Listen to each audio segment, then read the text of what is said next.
ನಮ್ಮ ದೇಶಕ್ಕೆ ಅವ್ರನ್ನ ರೇಪಿಸ್ಟ್ ಅಂತ ಅಂತಿದ್ದಾರೆ. ಇಂಡಿಯನ್ ಆರ್ಮಿನ ರೇಪಿಸ್ಟ್ ಅಂತ ಅಜಿಂ ಪ್ರೇಮ್ಜಿ ಯೂನಿವರ್ಸಿಟಿಯಲ್ಲಿ ಪ್ರೋಗ್ರಾಮ್ ಮಾಡಿದ್ದಾರೆ. ಭಾರತದ ಸೈನಿಕರು ರೇಪಿಸ್ಟ್ಗಳು ಅಂತ ಬಿಂಬಿಸಿ ಕಾರ್ಯಕ್ರಮಗಳನ್ನು ಮಾಡಿದ್ದಾರೆ. ಕಾಶ್ಮೀರ್ ಇಂಡಿಯಾ ಸೇರಿಲ್ವಂತೆ.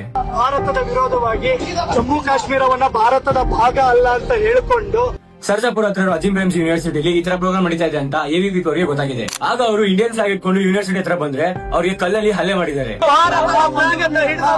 ನಮ್ಮ ಕಾರ್ಯಕರ್ತರ ಮೇಲೆ ಚಪ್ಪಲ್ನಿಂದ ಹಲ್ಲೆ ಮಾಡಿದ್ದಾರೆ. ಅದಕ್ಕೆ ಎಬಿಪಿ ಅವರು ಯೂನಿವರ್ಸಿಟಿಲಿ ಪ್ರೊಟೆಸ್ಟ್ ಮಾಡ್ತಾರೆ. ಎಬಿವಿಪಿ ಕಾರ್ಯಕರ್ತರು ನೋಡ್ತಾ ಇರಬಹುದು, ಆ ಕಡೆ ಭಾಗದಲ್ಲಿರುವಂತಹ ಸ್ಟೂಡೆಂಟ್ಸ್ ಗಳನ್ನ ನೋಡ್ತಾ ಇರಬಹುದು. ಬಟ್ ಅಲ್ಲಿ ಹೂನ ರಿವರ್ಸ್, ಪೊಲೀಸ್ ಅವರು ಬಂದು ಎಬಿಪಿ ಅವ್ರನ್ನೇ ಅರೆಸ್ಟ್ ಮಾಡ್ತಾರೆ.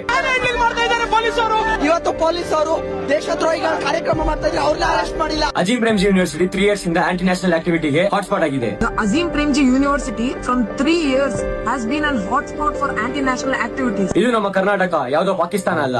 ನಾವು ಇದ್ರ ಬಗ್ಗೆ ವಾಯ್ಸ್ ರೈಸ್ ಮಾಡಿಲ್ಲ ಅಂತಂದ್ರೆ ನಮ್ಗೆ ನಾಚಿಕೆ ಆಗ್ಬೇಕು. ಸೊ ಇನ್ನೂ ಟೈಮ್ ಇರಲಿಲ್ಲ, ಬಟ್ ಇನ್ನೂ ಲೇಟ್ ಮಾಡಿದ್ರೆ. ಸೊ ಆದಷ್ಟು ಈ ವಿಡಿಯೋನ ಎಲ್ರಿಗೂ ಶೇರ್ ಮಾಡಿ. ಇದೇ ತರ ನೆಕ್ಸ್ಟ್ ಕಂಟೆಂಟ್ ಫಾಲೋ ಮಾಡ್ಕೊಂಡು ಎಲ್ಲರ ಈ ವಿಷಯದ ಬಗ್ಗೆ ವಾಯ್ಸ್ ರೈಸ್ ಮಾಡೋಣ. ಜೈ ಹಿಂದ್, ಜೈ ಕರ್ನಾಟಕ ಮಾತೆ.